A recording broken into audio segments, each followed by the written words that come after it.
Pas më shumë se një viti konstituim dhe në mbledhjen e 5 gjatë gjithë kësaj kohe, Komisioni Parlamentar për Reformën Zgjedhore gjeti dakordsinë mbi procedurën që do të ndiqet për ndryshimet në kod. Ekspertët e kampeve politike do të hartojnë propozimet për t'i kthyer në amendamente ligjore, nga ku do të nisë edhe diskutimi politik i tyre. Partia Demokratike nuk të riqet, ndërsa e vendos kusht implementimin e votimit dhe numërimit elektronik. Kjo është çështje thelbësore. Teknologjia në votim do të zgjidhë një numër të madh çështjes thelbësore të standardeve të zgjedhjeve, por ajo që është e qartë, mazhoranca ka bërë çmos për ta vonuar deri në këtë fazë për të thënë që nuk ka më kohë.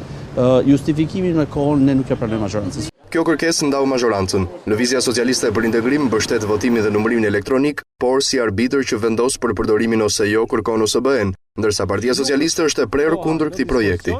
Në 2012, sipas zotit Bylyk Bashi, kërkoheshin 1.5 deri në 2 vjet kohë për të arritur një projekt kombëtar për këtë çështje dhe unë ndaj të njëjtin qendrim me zotin Bylyk Bashi të mbajtur në vitin 2012. Bashkëkryetari i Komisionit të Reformës Taulant Balla tha se në zgjedhjet e 18 qershorit mund të aplikohet vetëm si projekt pilot. Balla hodhi poshtë propozimin e LSI-s për lista të hapura.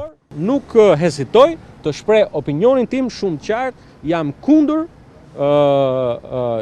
çdo lloj forme që ndërhyn në këtë fazë të procesit në sistemin zgjedhor. Të premten, ekspert politik të Komisionit të Posaçëm për Reformën do të mblidhen për të diskutuar mbi platformat e tyre dhe do të paraqesin propozimet për ndryshimet në ligjin zgjedhor për të nisur më pas diskutimi politik i tyre.